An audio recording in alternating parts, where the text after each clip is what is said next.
Chapter 5 Meditation. Differentiation is a big takeaway from the last chapter. Since Bowen described it as the ability to separate from our emotions and balance them with our rational mind, it seemed like the next thing to figure out. It sounds so simple, and yet I had no idea where to begin. Because things happen at the exact time they need to, though, I suddenly felt compelled to give meditation another try, right after I accepted that I was a part of my family, for better or for worse, and that they were a part of me. What I quickly learned from the Headspace app, which seeks to correct the misconceptions many people have about meditation, was that I was not my thoughts and feelings. I was, instead, the awareness that could observe my thoughts and feelings. What the actual fuck? It seemed to make no sense. If I'm not my thoughts and feelings, then who am I? And there it was, the question I'd been asking myself with no success. Person-centered therapy, or PCT, is about helping people to let go of all the things they thought they had to be so they could become the person they most want to be. You may have heard the term self-actualized person to describe someone who has gone through what I was just embarking on, a journey of self-discovery. Carl Rogers, the founder of PCT, preferred to use the term self-actualizing person because he believed that self-actualizing was a lifelong process with no endpoint. He believed we were always in flux and that problems arose from wanting things to be different. Meditation tells us the exact same thing, and I knew that I was on to something with it. I didn't like what I saw in my mind at first, because it was swirling with fearful and anxious thoughts and beratements of why I wasn't good enough. As I allowed myself to be soothed and guided by Andy's calming voice, poignant assertions, and insightful questions, I found it easier as time went on to accept what was going on in my mind than to argue with it. I thought I knew who I was, but all I really knew was who I wanted others to think I was, and that there was more than a little difference between the two. Meditation was essentially a way of applying PCT to myself, and it felt unbelievably good to finally come to know that I could calm myself when I needed to and sort out which thoughts and feelings were worth my attention.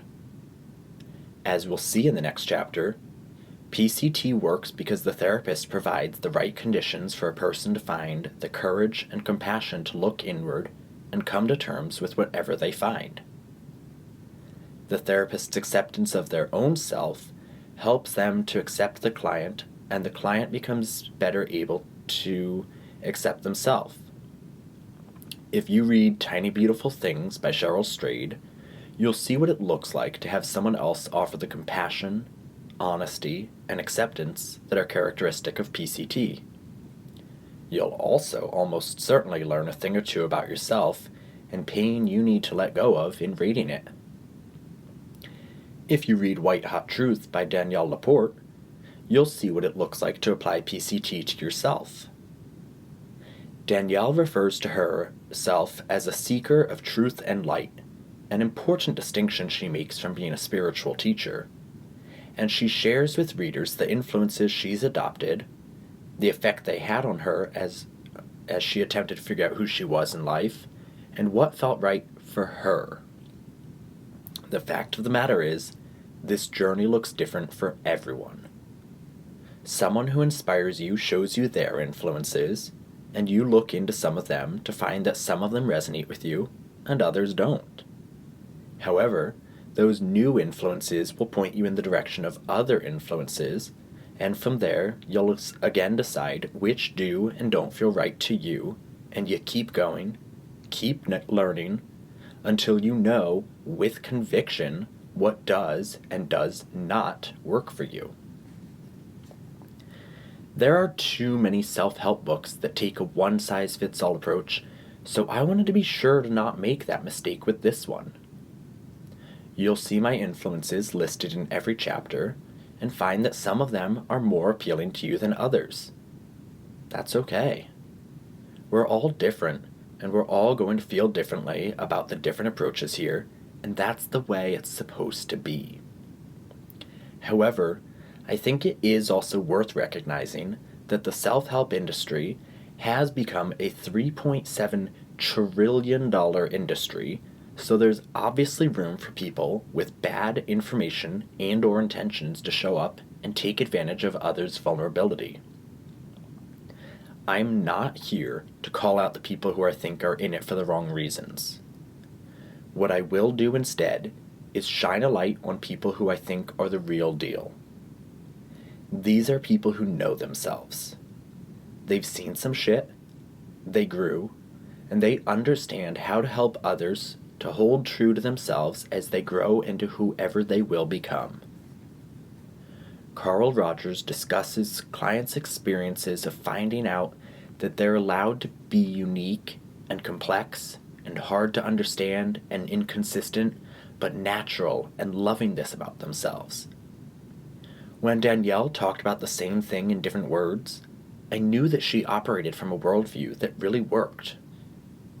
Being the recipient of PCT is emotionally equivalent to getting a really big, strong hug, and that's just what White Hot Truth provided.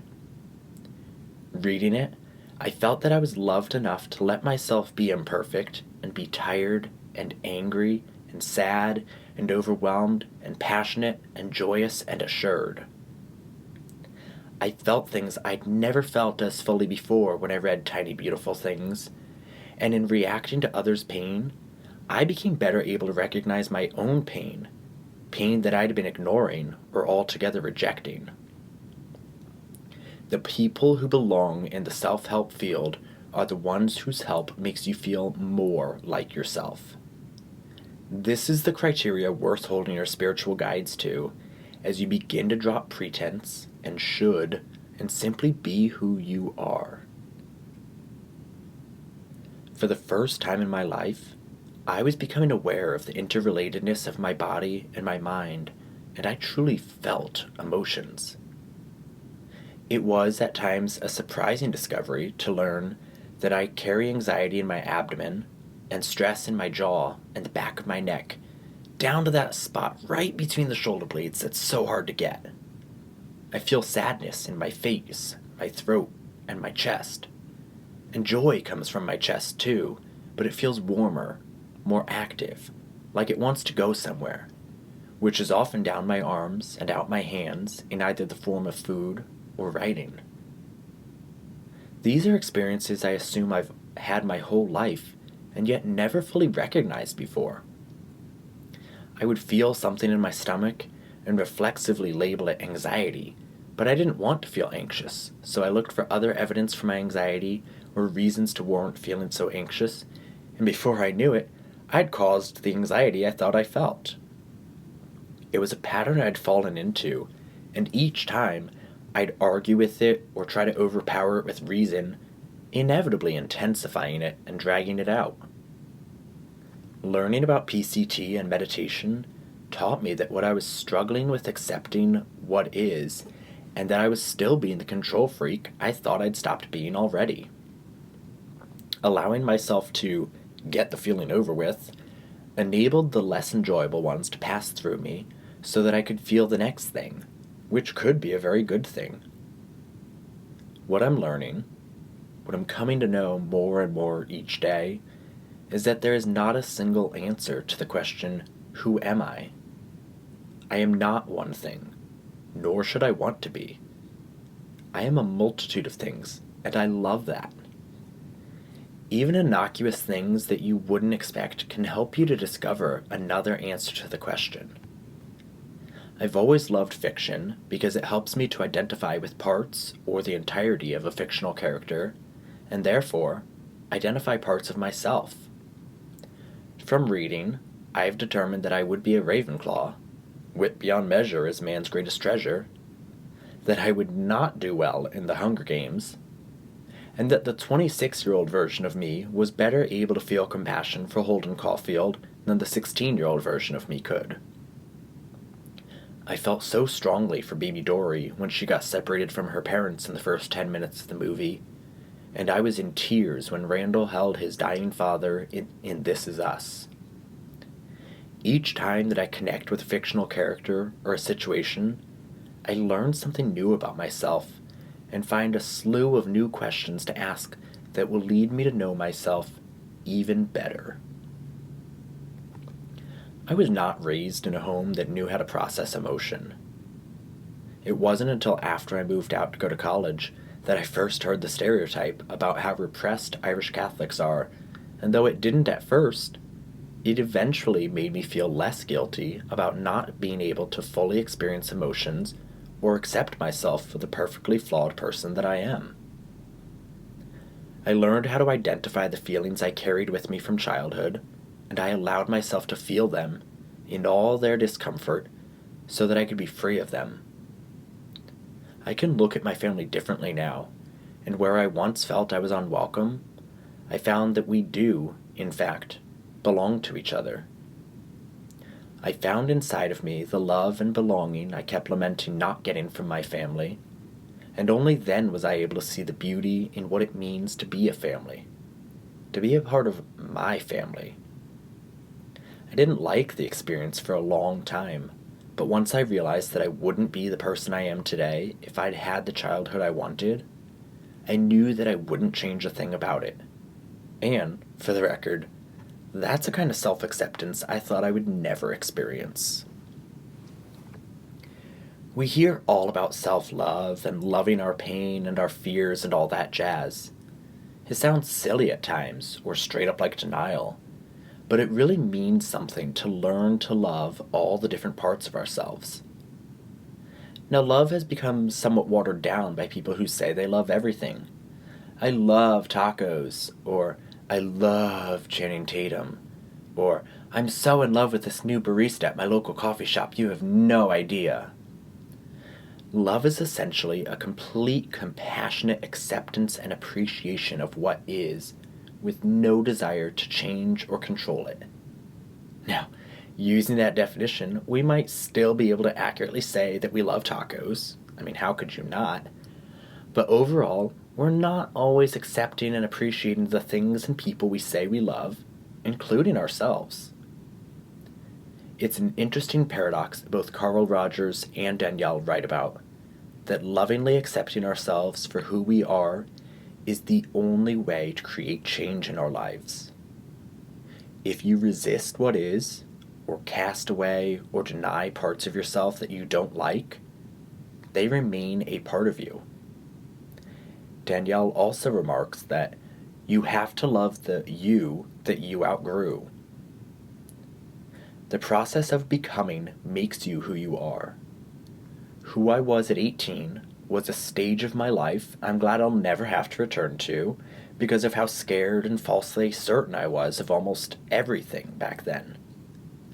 I love 18-year-old Jake, though, because he was also scrappy and resourceful and incredibly driven.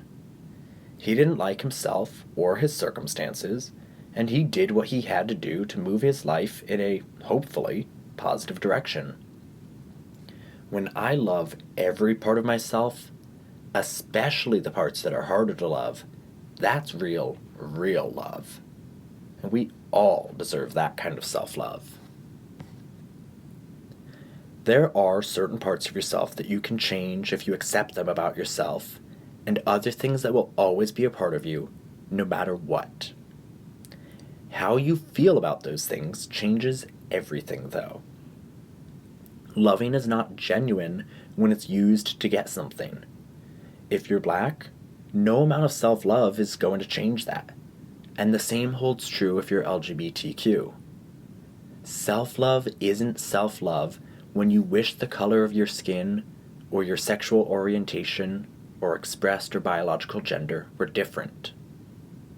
I obviously can't speak from personal experience on race, but with the way things are still going, I wouldn't be surprised if a lot of people of color have, at some point in their lives, wished that they had been born looking different. I remember I wanted so badly to be straight, because that's what was expected of me. My brother was born a girl, and for a long time he wanted to feel like a girl, so that he could also live up to our family's expectations.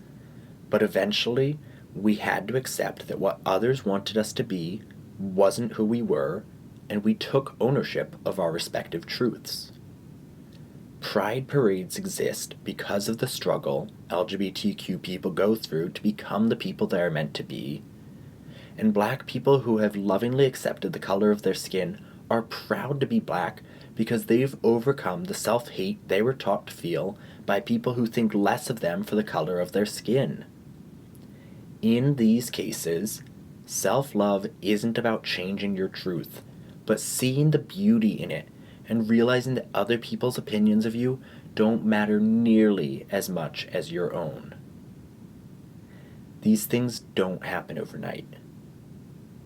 It took me almost 6 years from the time I first questioned my sexuality until I was ready to come out.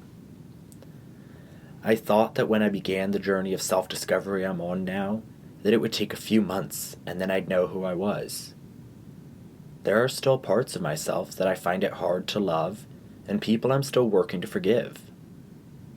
Regarding forgiveness, Danielle says that the first step is accepting that sometimes we're not ready to forgive the other person yet, and that's okay. In our own time, we will recognize it when we want to forgive them, and the how flows from our willingness to let go. Rogers says that people are constantly in flux and that we cause problems when we act as though we feel differently than we do. Because we think we're supposed to be forgiving people, we can beat ourselves up for not feeling ready to forgive, and then we may even say we forgive the other person when we haven't yet done so in our hearts. Cheryl also covers this in a few responses to her advice column submissions. We're not helping anyone if we're being dishonest about how we feel, she writes. If we're mad or hurt or saddened by the other person's actions, we have to let ourselves feel those things rather than simply denying them. Resisting them just makes them stick around, and when those feelings linger, we don't feel ready to forgive. Maya Angelou once said, "It's one of the greatest gifts you can give yourself, to forgive. Forgive everybody." If you let yourself feel whatever it is that you feel, you may break. But Pink reminds us in But We Lost It that after the bone breaks, it grows back stronger. The same holds true for your spirit, and it really takes knowing that pain to cherish the joy that comes from having risen above it. Meditation has helped me so much more than I could have expected. I'm often in my head on account of being an analytical thinker and a writer, but it's not always a good thing for me to be so in my head, because then I'm missing out on the present moment. I try to repeat, "Nothing matters but this moment," to myself whenever I catch myself drifting off in thought, both in and out of meditation. As Andy Puddicombe, the co-founder and voice of the Headspace app, says of meditation, the most important, but often missing part from Western practice is integrating meditation into our daily lives. It's not just about sitting silently for 5 or 20 minutes a day, and that's that. In learning how to take a step back from our thoughts and feelings, in learning what's going on with us and trying to view it objectively, we achieve the differentiation I mentioned at the beginning of this chapter. Say you're sitting for your meditation and your mind keeps drifting to the argument you anticipate having with your partner. You notice you're clenching your jaw and fists and that your breaths are short and shallow whenever you think of the argument, so you take this awareness with you when you see your partner again. Now, when you catch yourself feeling riled up, you can remind yourself to take a breath, come back to your center, and balance your emotions with reason as you discuss the issue. Doing so is far more useful than sitting with your eyes closed for 20 minutes and then getting into an argument because you ignored or rejected what you were feeling. These practices, both meditation and self-love in general, feel better every time I remember to practice. Danielle describes self-care as being the friend you need for yourself. My grad school teachers constantly reminded us of the importance of self-care, and I'm learning what it looks like in my life. I'm really good at taking care of the people around me, and not nearly as good at giving myself the same level of attention, so I've started considering what I'd do for me if I were my friend, and it's yet to lead me astray. It's led to drinking green juice and enjoying it, and to declining invites when I know I need some time to restore my energy. It's led to being proud of myself for getting into the pool after a rough day of work, and celebrating what I accomplished rather than criticizing myself for being slower than the person in the lane next to me or last time. Being my own harshest critic made me a pretty good swimmer, but self-love has made swimming a more joyous experience for me, and I'm becoming better than ever before. It hardly feels like an accident.